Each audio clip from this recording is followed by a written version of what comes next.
Kaleessa Andu'aalem sirba wayii kaleessa moo hin gaddi natti fakkaate ajandaan wal na jala dha'ee waa'ee harmee keenyatti deebi'anii gara Andu'aalemitti badaa wanti hin godhanne garuu torbe darbe Andu'aalem sirba akka gadhiisu himatee ture mee yaada kanarraa waa isinii qoodu barbaada.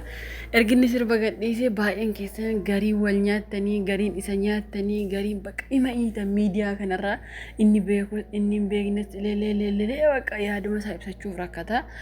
Jireenya namaa keessatti jireenya ilma namaa kam keessattiyyuu abbaan isaa jireenya isaa jiraata. Garuu gaafa lolaa gaafa du'aa gaafa waan tokko wal gaa malee ilmi namaa kamuu gaafa ati rakkatte jireenya kee keessatti namni si bira dhaabbatu hin jiru jechuudha. Haa ta'uuti sirba Andu'aalem keessatti wanti na ajaa'iba tokko akkuma sirbi sun gadhiifamee eenyutu sheerii godhe namoonni agartan komantii jalatti na barreessa. Abbaan manaa boonee eenyu maqaan isaa Joosiitu sheerii godhe jechuudha. Boo'ee irratti boo'ee feesbuukii isaa jalatti sheerii godhe jechuudha. Akkuma Andu'aalem gadhiisen innillee deemee sheerii godhate. Maaliif sirbi Andu'aalem baase suni waan halagaan jedhu gaafa ofeessitti himaa maal akka halagaan jedhu kana jechuunsaa akka harka keessan qabdu. Ani Andu'aalem haa jiraatu. Rabbi umurii isaa haa dheeressu.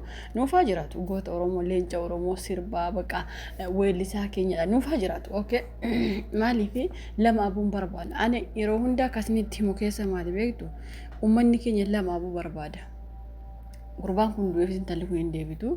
Gurbaan kun taa'es immoo intalli kun wanti miti. Haa ta'uuti garuu akkaataan isin walirratti roorriftan tokkotu baqa na ajaa'ibee baqa jechuun intala kana dagattanii jirtan amma waggaafii argiduuti akkasuma fakkaata dagatamte baqa ishee turu boonee dagatamte jechuudha garuu gurbaan kun sirba ga'iisin girreettanii kaatanii gaafuma waa agarbitta girn jeena gaafuma waa agartan bicha amma gurbaatti duultanii kaan suuraa isaa gadi galagashaa kaan sana jedha kana jedha sana jedha kana jedha amma ergi inni sirba gadhiisee maal sassobdanii akkas taatu eessa turtanii dura nama naannoo waggaatti olii fideen dalee godhe amma kana keessatti namni waa'ee qalanii guyyaa tokko kaasee beeku hin jiru miidiyaa kanarra garuu hundiyyuu gaafa inni sirba gadhiisu maa gurbaan kun hin ajjeefne maa duune jettaniitu akkas ta'uu jirtu okay sirba isaa keessatti waa baay'ee sirbe akka ishee jaalatullee sirbisuu hin ibsaa akka amma gadda keessa jirullee sirbisuu hin ibsaa akka namni illee sacceebbi'aa jiru sirbisuu hin ibsaa karaa baay'ee yaada isaa sirbaan ibsate jechuudha. Tokkoffaa ijoolleen keenya dhiiraa Oromoon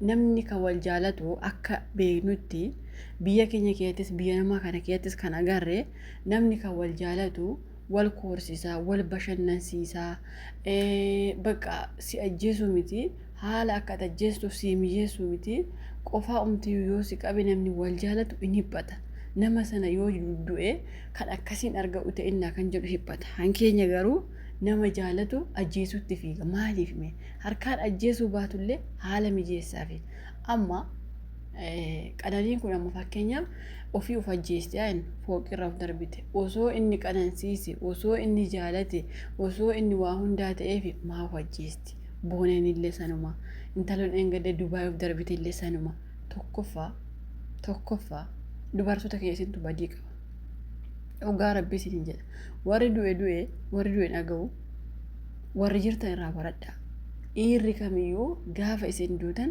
akkaataa kamiin akka inni jireenya isaa itti fufu warra kanarraa baradha hin barattan amma kana tokko du'aaf qopheessiteetti maaliif hin barattan qananii irraa hin baranne boonee irraa hin baranne mucayyoon gadda fooqirraa darbitee irraa hin baranne mee eenyurraa barachuu hedduu jedhaani bara amma Andu'aalem nagaa ofii jiraachuu jira garuu ati mana isaa kan duute sababii masaatti booneen kan duute sababii abbaa manaa isheetti garuu jiraachuu jirti namni kamuu sababii abbaa manaa isaatiin kan du'e abbaan manaa sun jireenya itti fufeetuma jiraachuu jira.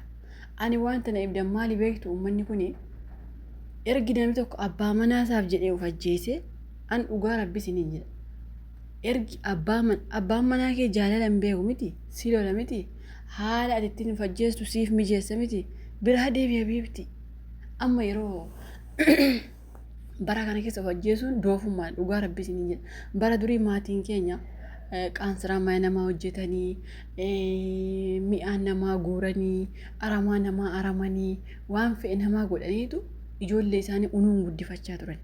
Bara keenya keessa garuu ati silkiima tokko bitattee miidiyaa kanarra waama tokko yoo hojjette adi istaayiliitti haasoftu dubbii beekta taanaan diraamaa adda addaa beekta taanaan bakka injiraa mire harki kee birriidha jechuudha. Teessee isayyuu teessee silkii mti kuni baratti birrii sii gashu. Warabbi baratti ilmi namaa naqee isin gowwoonni immoo abbaan mana na jibbeettanii deemtanii wajjistu.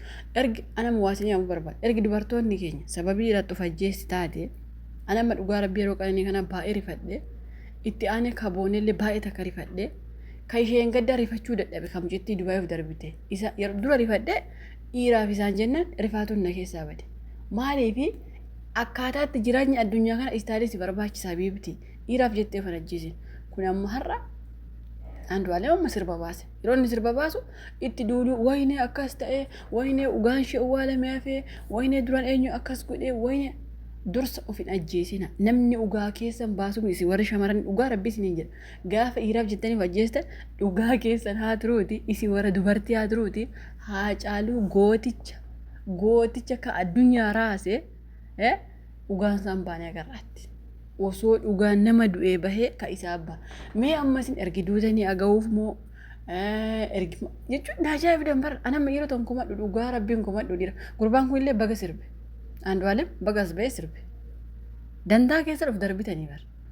Yoo siin taane dhiirri tokko bar ukkaamsee faa ka ajjeesu jira. Albeetiin ka waraanu jira.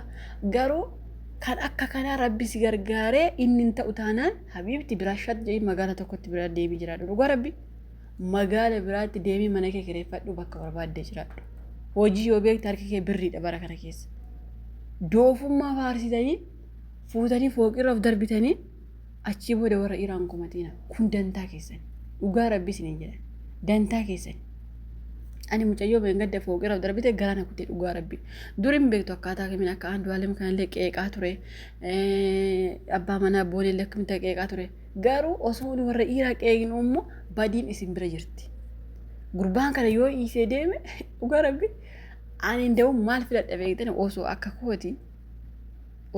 kooti fakkeenya isa ofii kee ajjeesurra yoo haalli sun cimaa ta'e isuma ajjeesii deema. Yoo innillee namaaf hin ta'in anillee jireenya kiyya hin jiraadhu yoo jette isuma ajjeesii deemee mana dhiyaata. Dhugaa rabbi isin jira. Baal gootanii maraattanitti waa. Yoo maraattanitti waan ta'eef kana isinii wayya malee of hin ajjeesina addunyaarraa addunyaatti dabartanii. Dhugaa rabbi goomtanii jirtan shamarran amma jettiin kun goomtee of ajjeesti. Boonee illee goomtee of ajjeesti. Namni kamuu ka dhiiraaf jee of ajjeesu goyoomee of ajjeesa. Dhugaa rabbi isin jira. Maaliif birrii hoo ta'ellee dhufa. Abbaa manaa hoo ta'ellee dhufa. Dubartiin umuriin kee darbe umuriin kee akkas ta'e waan nuti darbuun qabu. Dhugaa rabbi isin waan darbuun qabu. Haa darbu garba darbetti. Garba darbetti haa darbatu jireenya gaarii jiraadhu malee haa darbu waan nuti darbe. Kanaafuu ijoolleen keenya ka shamarranii kunoo gurbaa kanarraa baradhaa. Abbaa manaa booneerraa baradhaa. Kun amma sirba baase boriftaan niitii fuudhee achi asinitti fidaa jechuudha. Maaliif jireenyi isaa itti fufaa deema. Dhugaa isaati bagatti fufee jiraate. Abbaa isaa of ajjeesa. Kanaafuu of hin ajjeesina warri shamarranii jireenya keessan jiraadha. Immoo warri mucaa kanatti duultan sirba akkasii baasee dura maan qanansiifanii warri jettanii dhiisaa ittiin duulina haa jiraatu. Dhugaa rabbi haa jiraatu dhiisaa bakka. Maal gooture? Gumaa baasuutu hin jiru afaan bichaa malee gumaa hin bahu waan ta'eef dhiisaa haa jiraatu dhugaa rabbi.